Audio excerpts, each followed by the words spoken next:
Good morning friend, তোমরা কেমন আছো? আজকে সকালটা তোমাদের সঙ্গে নিয়ে শুরু করলাম। দেখো এখন সকাল 8টা বাজে, সকালে ঘুম থেকে উঠেছি। ঘড়ি দেখছি, ছেলেকে ডাকবো এখন ঘুম থেকে। ছেলে অনেক রাত্রে ঘুমায়, সকাল সকাল ডাকলে রেগে যায়, কিন্তু আমার আবার দেরি হয়ে যাবে, সেই জন্য আমি এখন ছেলেকে গরম জল দেবো বলে ছেলেকে ডাকতে যাব। দেখো বারবার ঘড়ি দেখছি আর ভাবছি ছেলেকে যাই, ছেলের সাথে কথা বললাম, ছেলেকে গিয়ে ডাকলাম ঘরে যে উঠে পর 8টা বাজে। তো গরম জল তোকে আমি এনে দিচ্ছি। দেখো পর্দাগুলো খুলে দিচ্ছি, ঘরে প্রচণ্ড সুন্দর আলো বাতাস আসে, খুব ভালো লাগে সকাল সকাল ঘরে যে এই আলোটা আসে। আর এখানে দেখো একটু না একটু ঠান্ডা থাকে সকাল সকাল, ওই জন্য চাদর গায়ে দিয়ে শুতে হয়। দেখো ঠাকুর একটু দর্শন করে নিলাম। এবার চলো বাইরেটা একটু যাই, বাইরেটা আমি একটু হেঁটে নিই, সকাল সকাল ভালো লাগে। দেখো এত লম্বা ব্যালকনি, এত সুন্দর।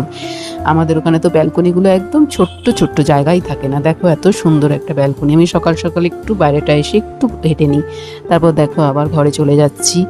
এবার ঘরে গিয়ে ছেলেকে ভাবছি একটু, দেখো এত সুন্দর একটা এদের ভালো লাগে, এত আমার ব্যালকনিতে দাঁড়ালেই খুব ভালো লাগে। দেখো এবার রান্নাঘরে চলে আসলাম। রান্নাঘরে এসে সব বাসনগুলো রাতের যেগুলো রেখেছিলাম সব গোছাচ্ছি, গুছিয়ে ঝুড়িতে রাখবো, নিচে রাখছি। এবার দেখো একটু বাটিতে জল গরম করে নেবো, সকাল সকাল ছেলের 1 গ্লাস আমার 1 গ্লাস। তারপর রাত্রে আমি কালকে কাবলি ছোলা ভিজিয়েছিলাম, আজকে ভেবেছি কাবলি ছোলার ঘুগনি আর লুচি করব। তার জন্য ভাবছি ছোলাটা আমি বসিয়ে দিই, গরম জল করে ছোলাটা বসিয়ে দিই, তারপর গিয়ে ব্রাশ করবো। সেই জন্য ছোলাটা ভাবছি সিটি মেরে নিই, একটু নুন দিলাম, তাহলে ছোলাটা ভালো করে নরম হবে। এবার আমি জলটা গরম বসিয়ে দিচ্ছি, জলটা গরম বসিয়ে তারপর ছেলেকে দেবো। ততক্ষণে ছোলাটা সিটি হতে থাক।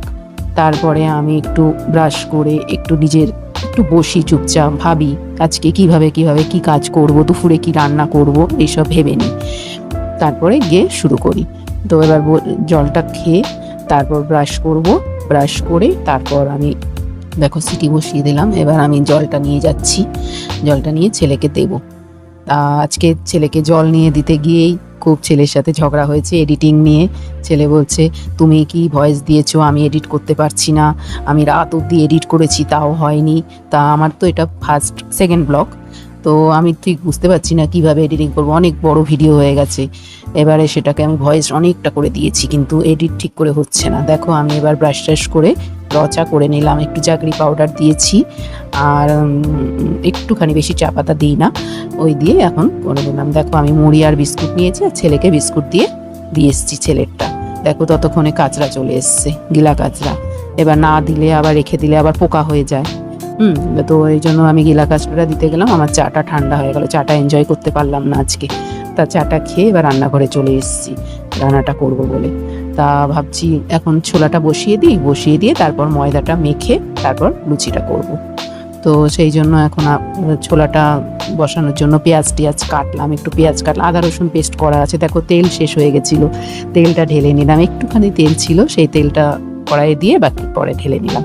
ভেবেছিলাম ব্যাপারটা পরিষ্কার করে ঢালবো, কিন্তু এখনই ঢেলে নিলাম। দেখো পেঁয়াজ কেটে পেঁয়াজ ভাজা বসিয়েছি, এখন আদা বাটা দিচ্ছি আর একটু রসুন বাটা দেব, আর জিরে গুঁড়ো, নুন, হলুদ, একটু লঙ্কা গুঁড়ো, একটু গরম মশলা, একটু ঘি, এসব দিয়ে ভালো করে কষিয়ে টুষিয়ে, বেশি মশলা দিই না, কম মশলাই দিই আমি, তেলও কম দিই, কেননা গ্যাসের প্রবলেম। আমার ছেলের একটু ভালো লাগে একটু বেশ লাল টাল করে, একটু কালার করে একটু করলে, মানে ফ্যাটে কালার হলে ওর ভালো লাগে না। তা দেখো চাল ভিজিয়ে দিয়েছি আর ছোলাটা বসানো হয়ে গেছে। এবার আমি ততক্ষণে ময়দাটা মেখে নিয়েছি, একটু তেল নুন দিয়ে ময়দাটা মেখে নিয়েছি। আটা ময়দা মিক্সড করে করেছি, কেননা শুধু ময়দার লুচি আবার আমার ছেলে খুব ভালোবাসে, কিন্তু আমি ভাবলাম একটু মিক্স করেই করি। দেখো এবার লুচিটা বেলে নিচ্ছি, লুচিগুলো যতক্ষণে তেল গরম হচ্ছে, তেল দিয়ে দিয়েছি, এবার লুচিটা ততক্ষণে সবগুলো বেলে নিয়েছি, বেলে নিয়ে লুচিটা ভাজছি। কিন্তু দেখো লুচিগুলো আগের দিন এত সুন্দর ফুলেছিল, আজকে লুচিগুলো একটু বড় হয়ে গেছে, একটু পাতলা হয়ে গেলে খুব ভালো ফোলে না, কিছু কিছু ফুলেছে আবার কিছু কিছু ফোলেনি। তো যেগুলো ফুলেছে সেগুলো ছেলেকে দিলাম আর বাকিগুলো আমার জন্য রাখলাম। ছেলেকে 5টা লুচি, এই যে ঘুগনি আর মিষ্টি এনেছিলাম বাড়ির থেকে কালাকাঁদ, সেই ছিল, সেই একটা মিষ্টি দিয়ে ছেলেকে এবার দিতে যাচ্ছি। দেখো ছেলেকে দিয়ে দেবো, তারপর আমার নিজেরটাও নিয়ে নিয়েছি, এখানে এখনো তরকারিটা নিইনি, তরকারিটা নিয়ে নেবো। ছেলেরটা একটু সাজিয়ে গুছিয়ে দিলাম, ও একটু বাটিতে করে খেতে ভালোবাসে চামচ নিয়ে, আর আমার নিজেরটা তো এমনি প্লেটেই নিয়ে নেব। এবার দেখো ওকে দিয়ে দিলাম দিয়ে দিয়ে আমিও নিজে একটু বসে খেলাম। তারপরে গিয়ে আবার ঝাঁটও দিয়েছি, একটু রেস্ট নিয়েছি, সেগুলো আর তোমাদের দেখাইনি। তা এবার আমি ভেবেছিলাম বাজার যাব, কিন্তু বাজার যাওয়া হয়নি। আমার মাকান মালিক চলে এসেছিল আমার ঘরে গল্প করতে, তো ওনার সাথে গল্প করে বেশ কিছুটা সময় কাটলো। তারপরে ভাবলাম না, 12টা বেজে গেছে, আর বাজারে বেরোবো না, কালকে বেরোবো, রবিবার সব বাজার করব। আজকে আমি চলে এলাম এবার ডিম রান্না করতে। দেখো এদিকে ভাত বসিয়ে দিয়েছি বড় গ্যাসে, আর এদিকে ডিমটা সেদ্ধ করে এবার ডিমটা ভাজা বসিয়েছি। দেখো ভেজে ভাজাও হয়ে গেছে, বেশ লাল লাল করে একটু নুন হলুদ মাখিয়ে সুন্দর করে ভেজে নিয়েছি।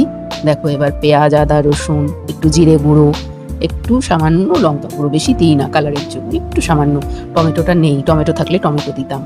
তো ওই দিয়ে বেশ কষিয়ে করে ডিমটা বানিয়ে নিয়েছি। আর কালকে ডাল ছিল, দেখো কালকে সবজি ডাল বানিয়েছিলাম, ওই ডালটাই বের করে নিয়েছি। আজকে শরীরটাও একটু লাস্টে খারাপ লাগছিল, লুচি টুচি খেয়েছি, একটু গ্যাস লাগছিল, জল কম খাওয়া হয়েছে, তাই জন্য শুধু ডিমই রান্না করলাম, আর ডাল আর পোস্ত। দেখো কালকের পোস্ত ছিল, ছেলেকেও দিয়ে দিয়েছি খাবার, আমিও নিয়ে এবার খেতে বসবো। তার মাঝখানে চান, পুজো, একটু কাঁচা, এইসবগুলো আর দেখালাম না। ব্যাস এখানেই শেষ করলাম ফ্রেন্ড।